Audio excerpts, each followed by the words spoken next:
One beautiful morning, while I was taking a leisurely walk through town, I unexpectedly kicked a bag lying by the side of the road. The impact made me stumble, nearly fall, and left my foot aching. Curious about what was inside, I bent down and opened the bag. To my surprise, inside was a Phalaenopsis orchid that someone had thrown away. Perhaps its owner thought the plant was no longer worth keeping after its last flowers had faded, so they decided to discard it.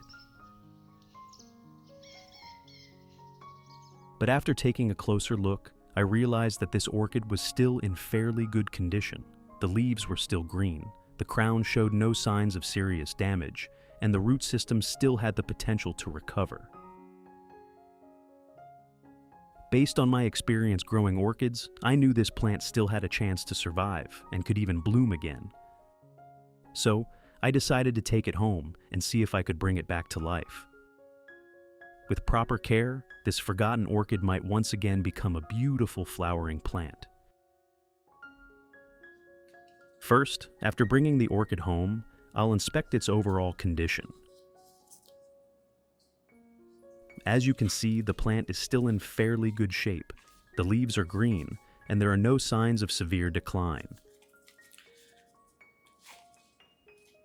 However, this orchid is planted entirely in sphagnum moss, a growing medium that is very commonly used by commercial orchid growers during production and shipping. Although sphagnum moss retains moisture extremely well, after many years of growing orchids, I've learned an important lesson. If you continue growing an orchid in a thick layer of sphagnum moss like this, without carefully controlling watering, the plant can easily become waterlogged. This is also one of the most common reasons why many people buy orchids, only to find that, after some time, the leaves turn yellow, the crown rots, or the plant dies without understanding why. That's why, whenever I buy an orchid from a store like this, I usually remove all of the old sphagnum moss so I can inspect the roots and repot the plant into a more breathable growing environment. After removing all of the old sphagnum moss, you'll be able to clearly examine the orchid's entire root system. Healthy roots are usually green or silvery white, with firm, plump surfaces when touched. In contrast, rotten roots are typically brown or black, soft, hollow inside, or their outer layer peels away easily when gently squeezed. Use a pair of clean, sharp scissors to remove all damaged roots. Don't hesitate to remove dead roots, because they can no longer absorb water or nutrients and may become a source of fungal diseases.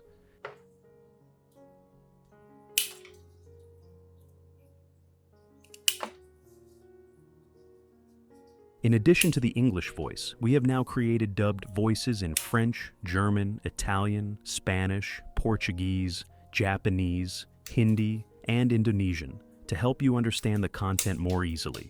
Listen in your preferred language by opening the video and clicking on Settings, the gear icon, to select the appropriate audio language.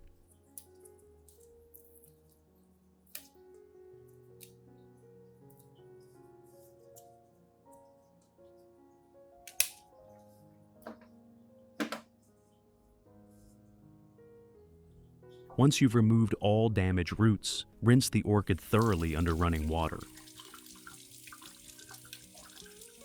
The running water will wash away any remaining pieces of moss, dirt, and decayed root fragments left after trimming. While rinsing, gently separate any remaining pieces of growing medium trapped among the roots so the entire root system becomes completely clean.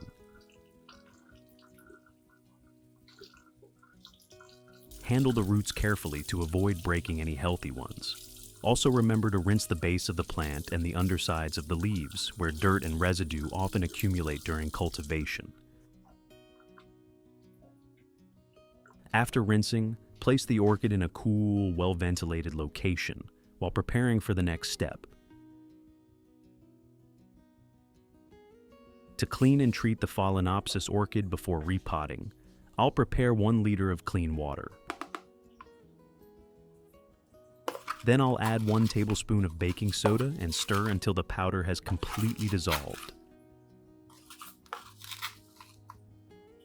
Baking soda is a common kitchen ingredient, but many gardeners also use it because it helps clean plant surfaces and limit the growth of certain harmful molds.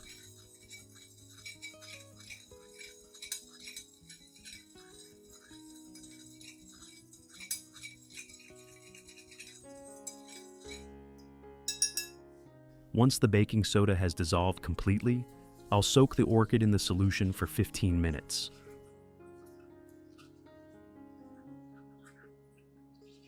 Which country are you watching this video from? It's wonderful that we can connect with each other from all over the world. If you haven't subscribed to the channel yet, please hit the subscribe button to support me and not miss any orchid care tips.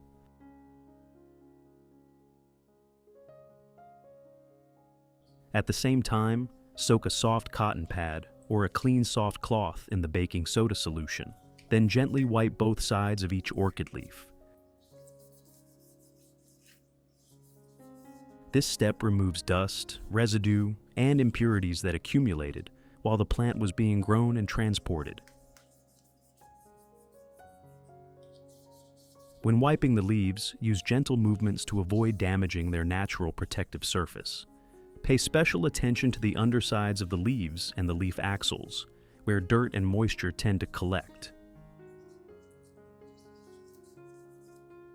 Once finished, the leaves will be clean, glossy, and better ventilated, and the plant will be ready for the next steps before repotting.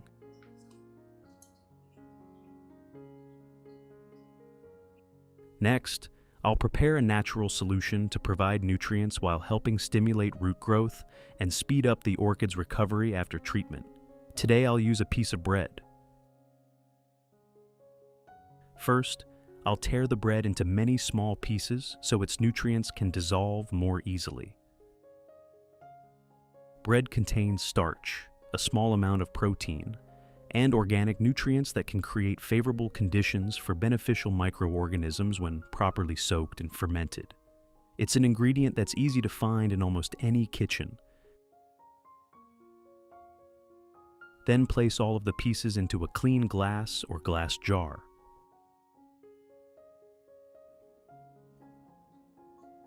Next, add 500 milliliters of warm water and stir gently until the bread is completely soaked. If you want to learn the secret to caring for Phalaenopsis orchids, make sure to watch this video carefully until the end. Your orchids will become strong, grow new roots, and bloom vibrantly all year round. Finally, cover the container and let it soak for about 1 day.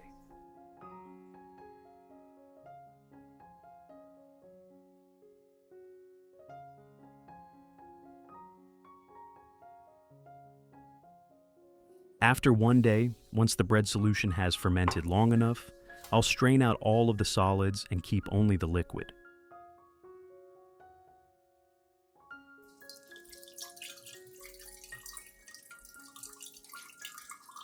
Straining helps remove coarse particles and any remaining organic debris, producing a smoother solution that is easier to use. It also helps reduce continued fermentation during storage, ensuring the solution maintains more consistent quality over time.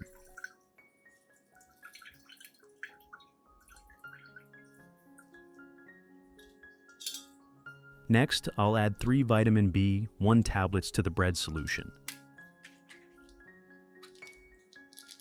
Vitamin B1 is very familiar to orchid growers because it helps support plant recovery, encourages root development, and allows orchids to adapt better after repotting or root pruning.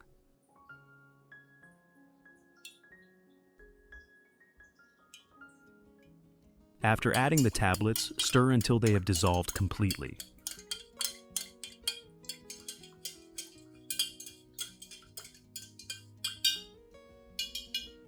Once the solution is fully mixed, I'll dilute it with 1 liter of clean water. Diluting the solution makes it more suitable for young roots and helps prevent the plant from absorbing too many nutrients at one time. At this point, the solution is ready to use. Next, pour the solution into a clean glass or glass bowl to prepare for the next step.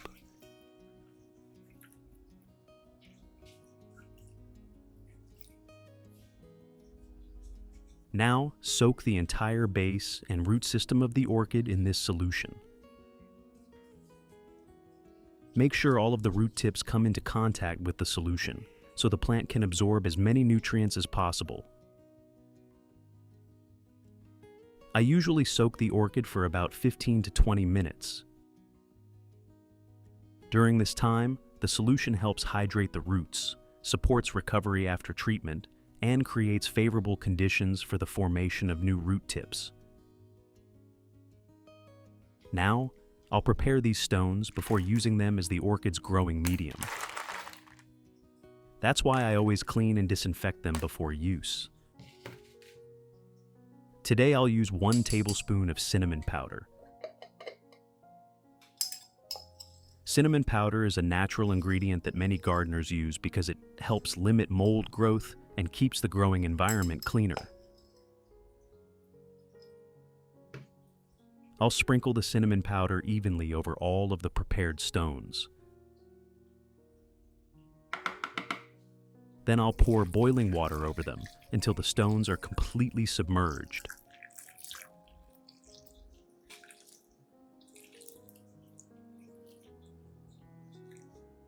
Next, stir well so the cinnamon powder dissolves and is distributed evenly throughout the water. The hot water combined with the cinnamon powder helps clean the stone surfaces more effectively while removing many impurities remaining on the growing medium.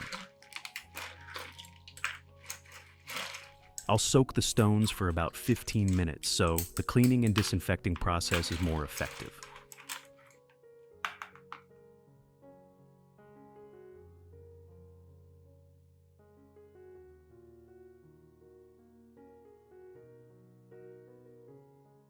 After about 15 minutes, remove all of the stones.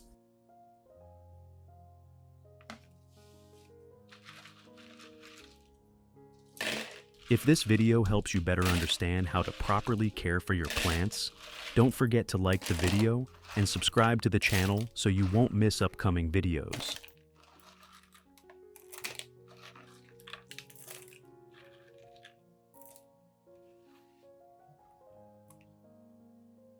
Next, rinse them thoroughly several times with clean water to remove any excess cinnamon powder remaining on the surface.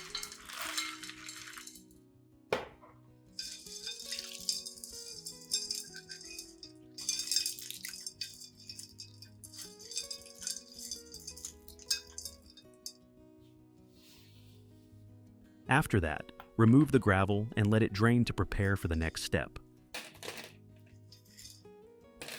Allowing the gravel to drain removes excess water remaining on the surface, helping prevent excessive moisture when it is placed into the planting pot.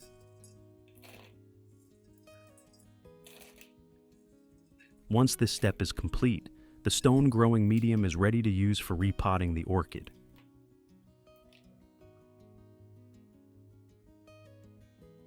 Meanwhile, the orchid has also finished soaking in the recovery solution. Now, I'll remove it and allow the excess solution to drain before repotting. To repot the orchid, prepare a plastic pot like the one shown in the video. First, place the orchid in the center of the pot and adjust it so the base sits in the proper position. Then slowly add the prepared stones around the root system. As you add the stones, gently shake the pot or adjust them by hand, so they settle evenly and fill the spaces between the roots.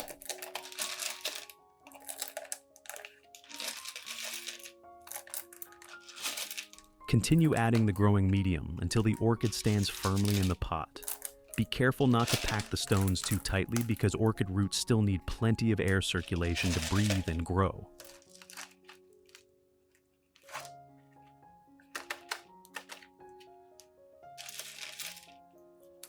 Once finished, the orchid will be securely supported, the roots will remain well aerated, and the plant will be ready to recover and produce healthy new roots.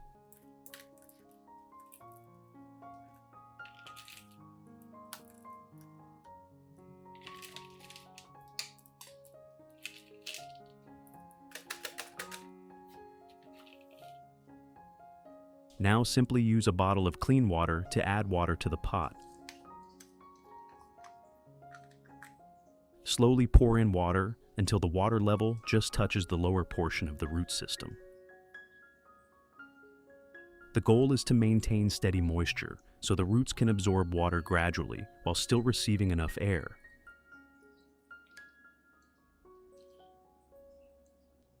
Be especially careful not to add too much water. The water level should never completely submerge the base of the plant or keep the entire root system underwater for long periods. When maintained at the proper level, the roots receive enough moisture while still having sufficient oxygen for healthy respiration and growth. If you have questions or want to share about orchids, please post on the community tab of the channel. Let us exchange and learn orchid care experiences together every day. During routine care, check the water level regularly and add more only after the water has dropped significantly. This is a very simple step, but it plays an important role in helping the orchid recover safely while minimizing the risk of root rot during the initial stage after repotting.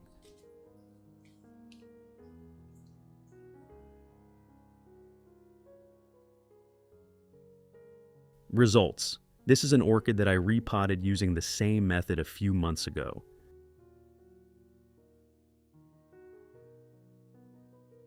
As you can see, the plant has recovered very well. The roots have developed strongly, the leaves are green, and most importantly, the orchid has started producing new flower spikes.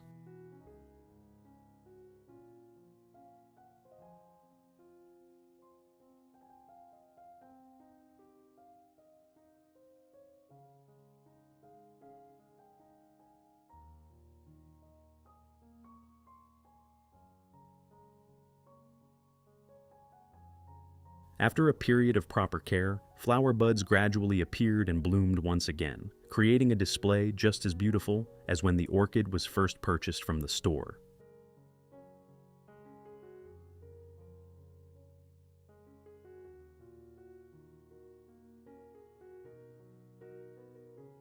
At this point, you can place the flower pot on your desk or coffee table to decorate your living space, creating a natural focal point and bringing a relaxing atmosphere every time you look at it. What do you think about today's Phalaenopsis orchid repotting method? If you found this video helpful, don't forget to like, subscribe, and share it with your friends and family so more people can learn about this method.